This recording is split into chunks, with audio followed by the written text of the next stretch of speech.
In the beginning, before the soul remembers its own light, there is only the rhythm of ordinary human existence, a rhythm that repeats itself day after day, year after year, in a cycle of birth and growth and aging and decay, a cycle marked by laughter and tears, by dreams and disappointments, by achievements that once seemed vital but later dissolve into dust, by pleasures that promise fulfillment but vanish like mist at dawn, by relationships that warm the heart yet cannot protect it from the chill of impermanence. And through all of this, the human being rushes forward, pulled by desires, pushed by fears, living as if the next possession, the next recognition, the next moment of pleasure will finally complete him, yet always left with a subtle unease, a quiet sense that something essential is missing, something that cannot be purchased or possessed or consumed, something that does not appear in the world of changing forms. And though he may ignore it, though he may drown it with noise, though he may run from it into endless distraction, that sense remains, whispering like a distant song, echoing from the depths of his own being, calling him to look beyond appearances, to pause and question, to ask with trembling sincerity, who am I? What is this life? What is death? What lies beyond the restless dance of time? And though this questioning may arise first as a faint discomfort, it is in truth the seed of spirituality, the hidden door opening, the first light of dawn upon the horizon of the soul. For spirituality does not begin with answers, it begins with the courage to question, with the willingness to stop running and listen, to admit that the pleasures of the world, however sweet, do not quench the thirst of eternity, and that the sorrow of the world, however deep, cannot define the essence of who we are. And once this questioning awakens, the human being is no longer merely a participant in the play of existence.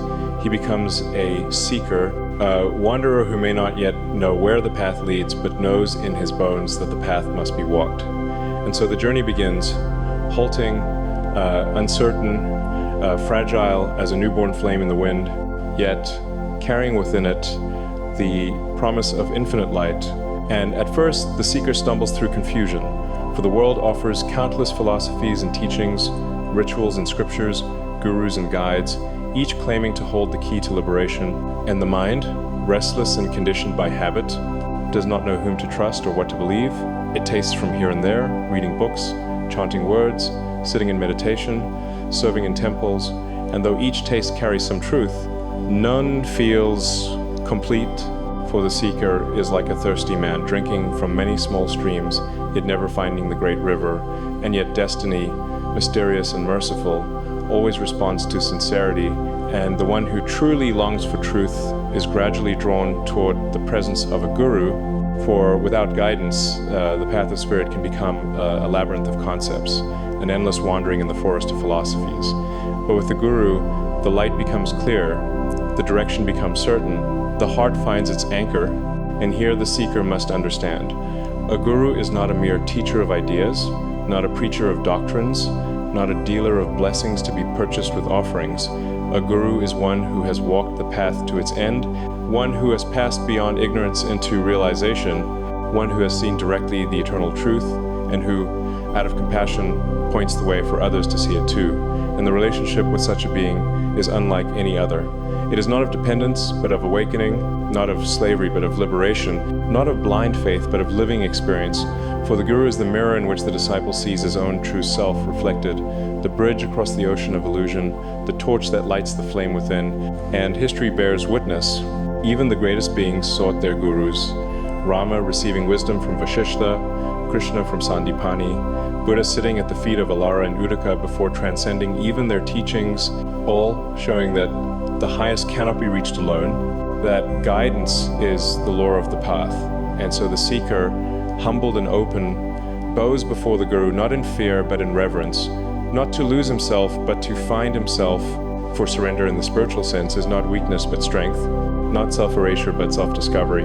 And under the Guru's gaze, the journey that was once a wandering becomes a pilgrimage, every step infused with purpose, every struggle infused with meaning, and the disciple begins to practice, perhaps meditation, sitting in stillness to watch the restless dance of thoughts, perhaps prayer, pouring the heart into the silence of the infinite, perhaps chanting, repeating the divine name until it fills the mind and dissolves the ego, perhaps service, offering action not for reward but for love. And with each practice, something shifts. Sometimes gently, like a soft breeze clearing the clouds, sometimes intensely, like a storm breaking open the sky. And the seeker begins to taste moments of peace that are not dependent on circumstances, moments of joy that arise without cause, moments of silence in which the boundaries of self seem to dissolve into something vast and luminous. And though these glimpses fade, they leave a fragrance, a memory of truth that calls the seeker deeper, and thus faith grows.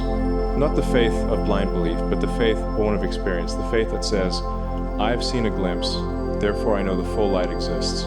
I have tasted a drop, therefore I know the ocean is real. I have walked a step, therefore I trust the path, and yet the path is not without obstacles, for the ego, ancient and cunning, does not surrender easily.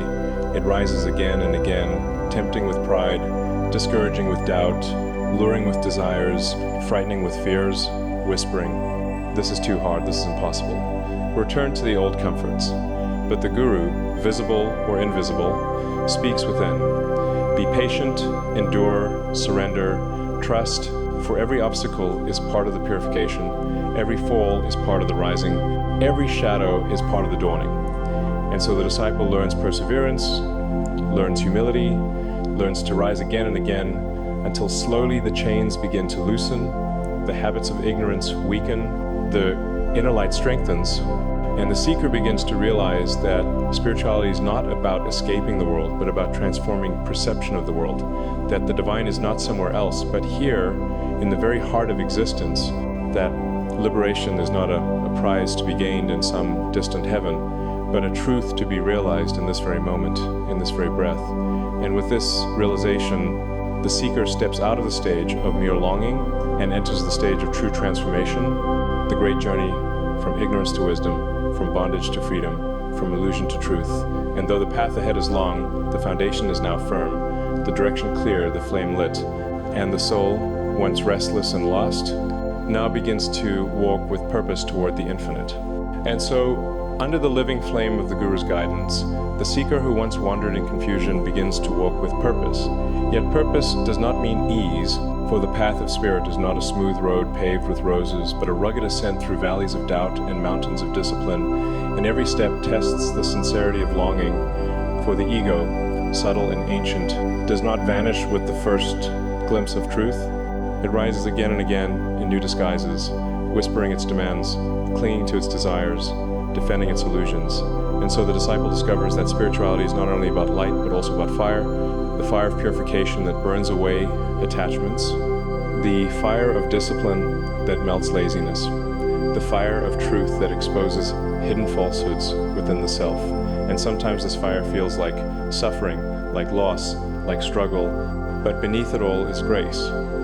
For what is burned is only the dross, and what remains is only the pure gold of the soul. And here the practices given by the Guru become the anchor, the steadying force through the storms, whether it be meditation in which the disciple watches the mind's restlessness with patience until silence slowly expands, or mantra in which the repetition of the divine name erodes the walls of ego and tunes the heart to vibration of eternity, or service in which the disciple acts without thought of reward, offering every deed as worship, discovering that the smallest gesture done in love is greater than the grandest deed done in pride, or study of sacred texts through which the intellect is refined into a tool of discrimination, able to distinguish the eternal from the temporary, the real from the unreal. And through these practices, over time, something shifts deep within, sometimes so subtly that the disciple does not notice until looking back, sometimes with such force that it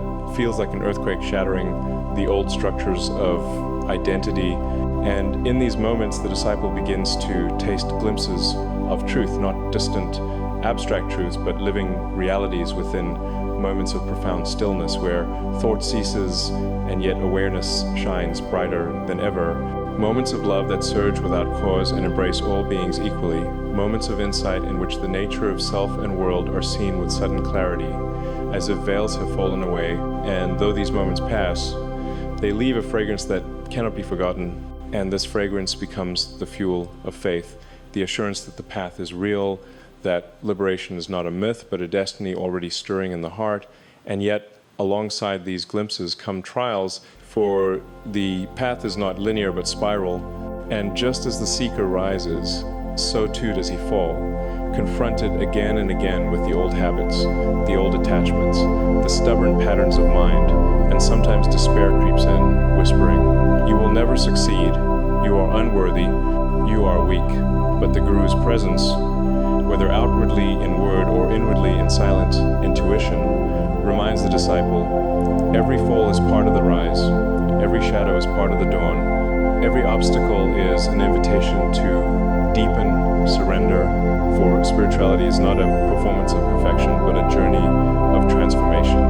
And transformation takes time, takes patience, takes courage, and so the disciple learns endurance, learns to let go of the hunger for quick results, learns to trust the process even when the destination seems far away, learns to rest in the practice itself rather than in the fruit it may bear. And this lesson of surrender is among the hardest, for the ego thrives on achievement, on measuring, on comparing, and it resists the humility of surrender. But the Guru teaches that true surrender is not weakness but strength. For to surrender is to lay down the burden of control, to open the heart to grace, to allow the river of life to carry one to the ocean, instead of thrashing against the current.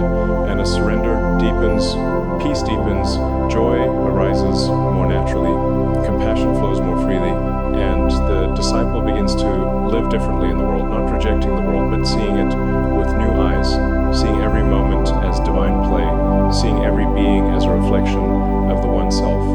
And this vision, though still fragile, begins to change everything. Relationships soften with compassion, work becomes service, obstacles become opportunities, and even suffering becomes teacher. And in this way, the disciple moves from belief to trust, from trust to experience, from experience to realization, step by step, layer by layer, and though liberation may still seem far, the soul knows now with certainty. The journey is real, the destination is real, and the path, though filled with trials, is filled also with immeasurable grace. And the disciple, once a restless wanderer lost in confusion, now walks as a pilgrim guided by light, burning in the fire of transformation, strengthened by practice, humbled by surrender, and touched again and again by glimpses of the infinite truth that waits beyond the veil. The disciple feels drawn deeper, as if some invisible current is pulling the heart toward its own source, and what was once restless seeking now begins to taste like devotion, not devotion as outer ritual, but as a quiet fire of love that makes every act, every breath, every moment feel sacred. And in this quiet devotion, the boundaries of life begin to dissolve. The line between worldly and spiritual fades, for all is now seen as one field of divine play, one vast ocean in which every wave, no matter how small or great, is of the same essence. In these glimpses, the disciple discovers love not bound to desire, not limited to preference, but love that flows freely for all beings, love that neither asks nor clings, love that is the very fragrance of the soul, when ego loosens its grip. And with this love comes joy, a joy not dependent on outer fortune, but arising from within, a joy that stays steady even amid sorrow, a joy that is the signature of truth itself. Yet with these higher states come subtler trials, for the ego does not vanish easily. It hides behind new masks, sometimes whispering spiritual pride, sometimes claiming progress as its own, and in these moments, the Guru's grace acts as a mirror, showing the disciple the shadows still clinging, teaching humility as the true ground of realization. And humility softens the heart further, preparing it for deeper surrender. For the more one bows, the more the ego dissolves, and the more the soul begins to taste its own vastness. In silence, the disciple now finds peace, in surrender strength, in service joy, and slowly the realization dawns. I am not merely this body, not merely this mind, not merely this fleeting identity, but to witness the eternal presence in which all arises and dissolves. These glimpses may fade, but they they leave behind certainty, a fragrance of truth that no doubt can erase. Fear of death begins to weaken, for the disciple now knows that essence is never born and never dies. And with this fear gone, a freedom stirs, a freedom from compulsion, from craving, from the endless chase of the world. Though liberation is not yet complete, its fragrance fills the air, its nearness shines in every silence, and the disciple walks on with new steadiness, no longer restless for results, but trusting the path itself as the destination.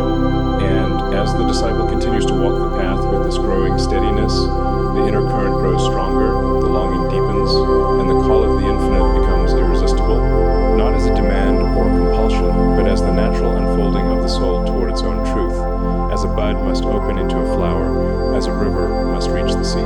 The glimpses that once came and went now lengthen, growing luminous and stable, like dawn breaking into full daylight, until there are moments when separation is no more, when the I that once clung to body and mind falls away like a garment too small, and what remains is only pure awareness, vast and silent, radiant and boundless, a stillness in which all movement arises, a light in which all forms appear and vanish, a love that has no opposite.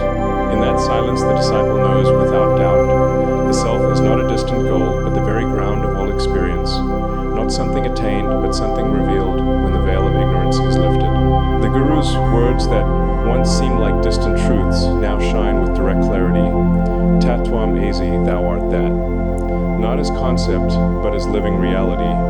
And the disciple smiles in the heart, for the search that seemed so long, the journey that seemed so difficult, was never really a journey at all, but only the rediscovery of what was always present, always shining, always the essence of being. The ego that once fought, desired, feared, defended, has dissolved into that infinite ocean, like a salt doll melting in the sea, losing form but gaining fullness, and what remains is freedom. Not the freedom to choose this or that, but the freedom of being limitless, choiceless, boundless, a freedom beyond all opposites, beyond birth and death, beyond bondage and release. This is moksha, liberation, the supreme resting of the soul in its own truth, the end of striving, the end of becoming, the end of all illusion of separateness. And in this state there is no more seeker and no more sought, only pure existence, consciousness, bliss, Satchit, Ananda, unbroken, eternal. Yet from the perspective of the world, the liberated one still walks, still speaks, still eats and drinks, still laughs and weeps. But inwardly there is no doer, no clinger, no possessor. All actions flow as ripples upon the vast stillness, effortless, natural, spontaneous, untouched by ego. This is the paradox. One who has gone beyond all bondage continues to live amidst bondage. One who has dissolved into the infinite still appears as a finite form, yet the fragrance of freedom radiates from such a one, touching all who come near, awakening hearts without effort, teaching without words. For the liberated, the world is not rejected, but embraced as play, as Lila, as the dance of the divine. And though nothing is needed, compassion flows naturally, like a spring overflowing after the snow melts. For how can love not flow when all is seen as self? Thus the liberated become guides, lamps for others, not seeking disciples, but drawing them by silent presence, just as the sun does not chase the flowers, yet the flowers turn toward its light. This is the final mystery of the path, that liberation is not escape from the world, but a return to it. With new eyes, no longer bound, no longer lost, but free, joyful, unshaken, carrying the stillness of eternity into the movements of time. And in this way the circle is complete. What began as confusion and longing, passed through discipline and struggle, blossomed into surrender and realization, now flowers fully as freedom and compassion. The Guru who guided the seeker from darkness to dawn now bows silently within the heart. For the true Guru was always the self, and the external form was but a mirror, a bridge, a hand pointing back to the eternal within. And the disciple who once felt separate now knows there was never a disciple, never a journey, never a distance between seeker and sought. There was only the one, playing as many, hiding to be found, forgetting to remember, binding itself to taste the sweetness of liberation. And when the play is seen for what it is, there remains only laughter, only silence, only love, only the infinite presence that was never absent. This is the completion of the path, and yet it is no completion at all. For what is infinite has no end, what is eternal has no conclusion. The liberated one does not declare victory, does not cling to enlightenment, does not even say, I am free. For who is there to be free? What was bound but illusion? What was liberated but the false? The truth simply shines, self-luminous, beyond claim and beyond doubt. And thus the journey ends as it began, in the simple presence of being, but now seen clearly, known directly, lived fully. The wheel of birth and death has no more hold, the restless thirst has no more grip. The waves of karma may still ripple, but they no longer bind, for the ocean is known as self. And in this realization, peace abides, joy flows, love radiates, silence sings. This is moksha, not far, not near, not gained, not lost, but ever present, the essence of who we are.